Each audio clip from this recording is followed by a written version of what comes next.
Good morning, church family. I'm so glad to be here with you today. My name is Falon, and I am the campus minister. And if you are visiting or new here, you should know I am not our typical preacher on Sunday mornings. Our lead minister, Eric, is in Texas for a contemplative ministers retreat, which if you know anything about Eric, or if you've ever joined him for Monday morning meditations, you know that he is in a happy place for him right now. As for me and Nate, this week marked a big change in our family's life, the opposite of contemplative. Nate started his PhD classes again for the quarter, which means that for the first time since Soren was born 6 months ago, we are officially both full-time working parents with an infant. Like I said, the opposite of contemplative. So this week, things really sped up on us. And I have to be even more intentional now about reminding myself to slow down, to create minutes, to find minutes when I stop trying to multitask or problem solve, minutes when I take a deep breath and enjoy the feeling of my baby's head on my shoulder, when I turn off the audiobook and enjoy one of those beautiful sunrises and sunsets of October, when I ignore the clamor of my to-do list and immerse myself entirely in the student I am talking to who is telling me about how their classes are going.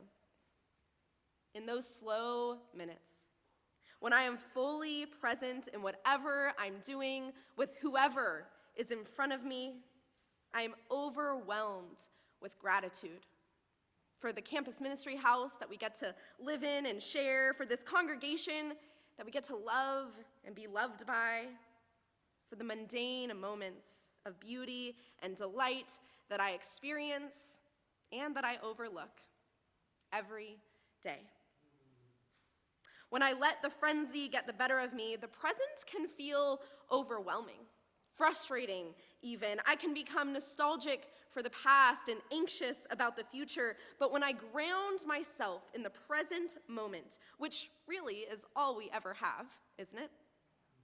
I can't help but feel immensely grateful, even when that present moment is hard. In Ignatian spirituality, gratitude is considered a barometer for our closeness to God.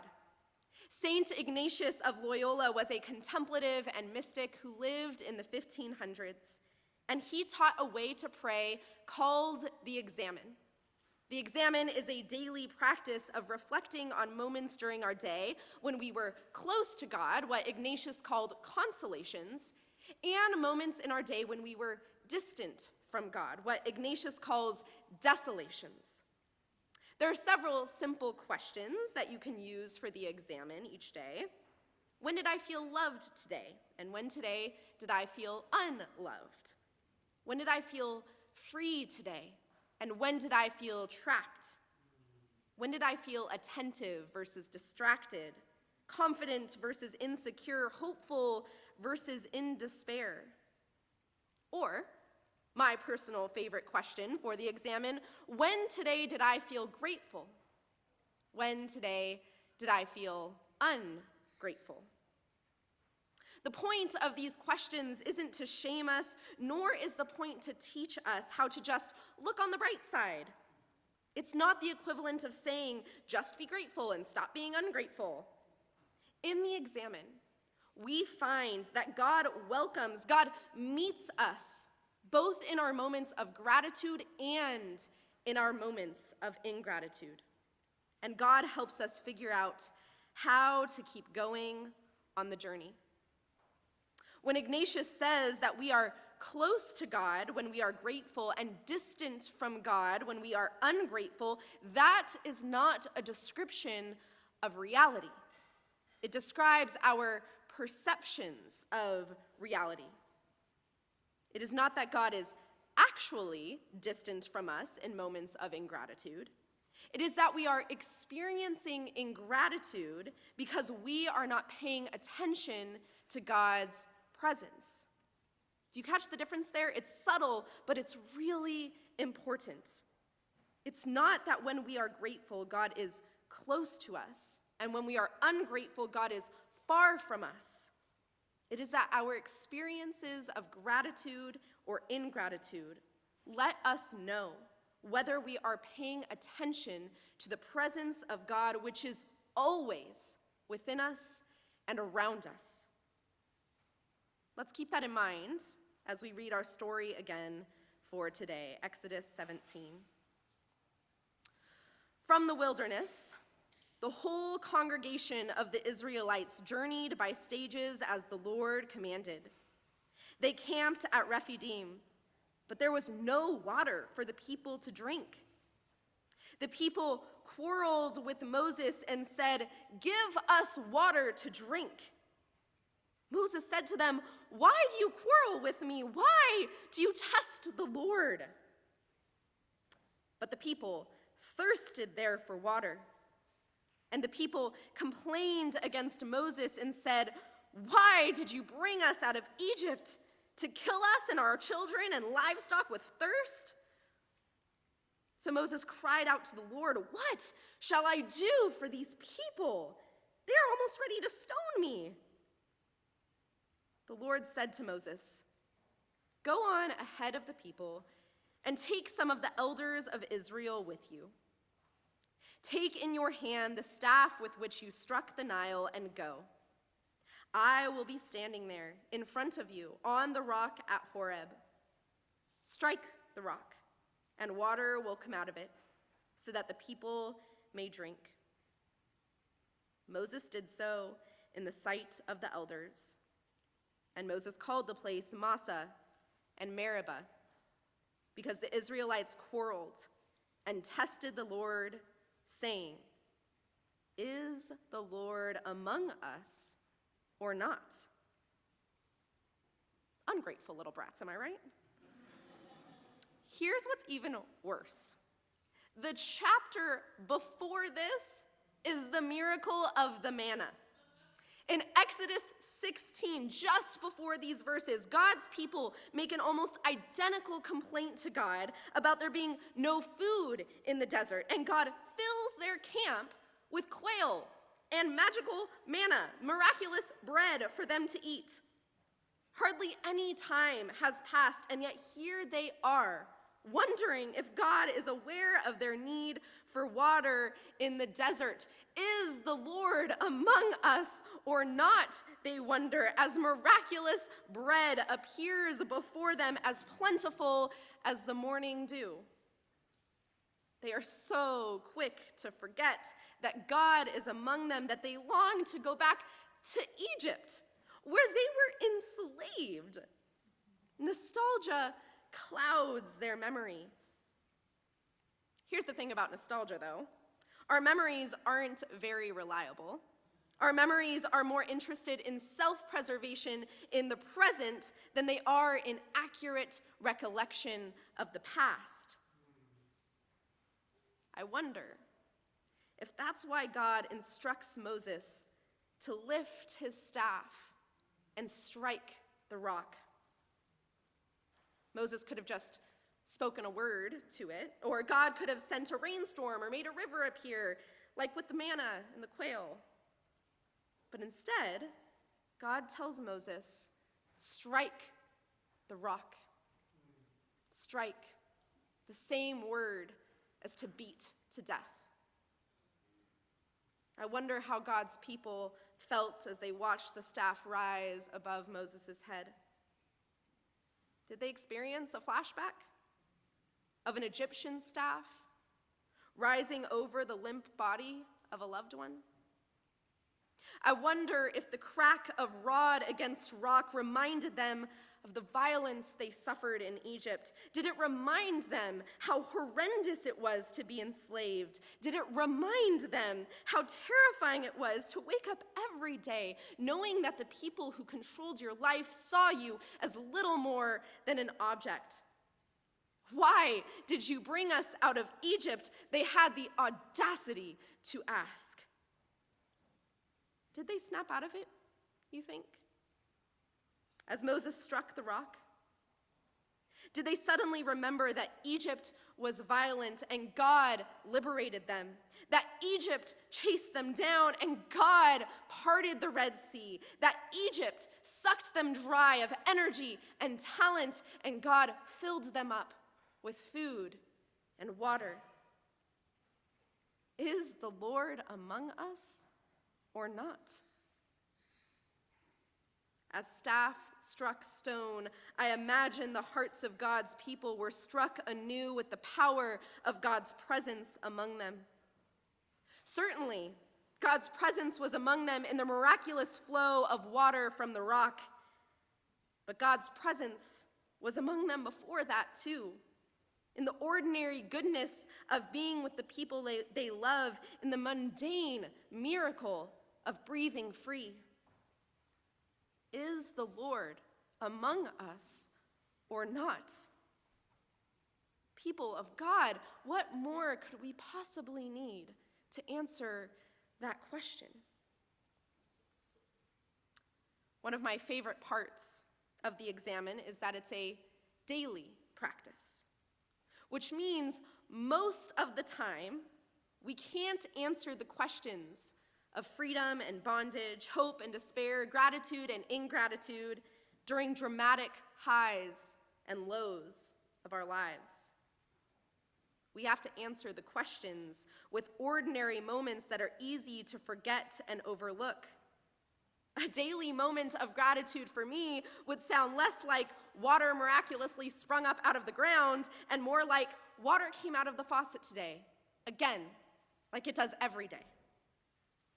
A moment of ingratitude for me would sound less like, I almost died of thirst in the desert today, and more like, I was slightly annoyed that I had to walk all the way across the kitchen to refill my water bottle. They're silly, and yet they're true, aren't they? How often do we overlook small joys and gifts and choose to be weighed down by minor inconveniences? Let's pause for a moment and practice the Examen together. Usually the Examen is written, but we're going to practice it in silence, just in our minds. Take 30 seconds in your mind, or if you need to, like me, pull out your calendar on your phone and review the last 24 hours in your mind. We'll do that in silence for 30 seconds.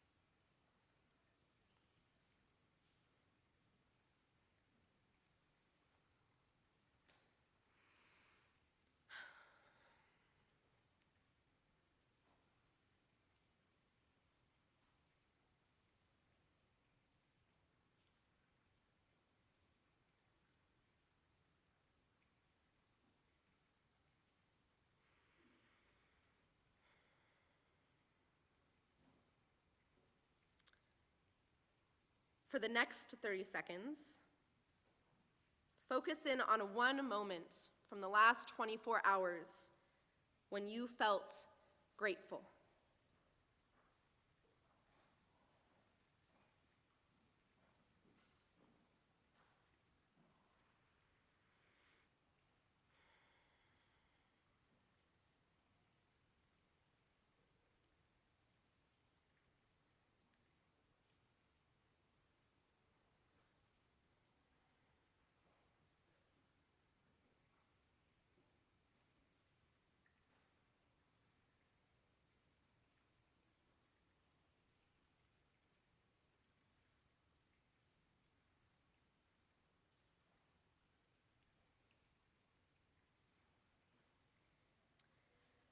And for the last 30 seconds, focus in on one moment when you felt ungrateful.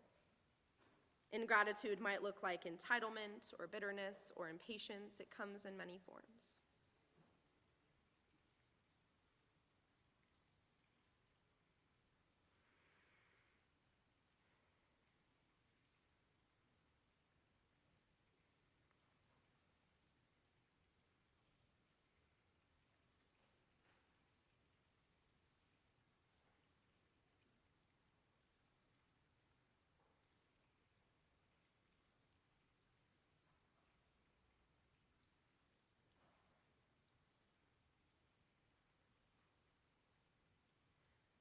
Is the Lord among us or not? If we pay attention to our lives regularly through practices like the Examine, it becomes apparent that we oscillate between gratitude and ingratitude every day. We experience the Lord's presence, and then we promptly forget about it, just like God's people in the desert.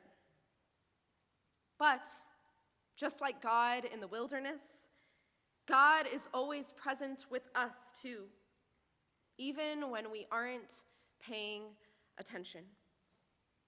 Is the Lord among us or not?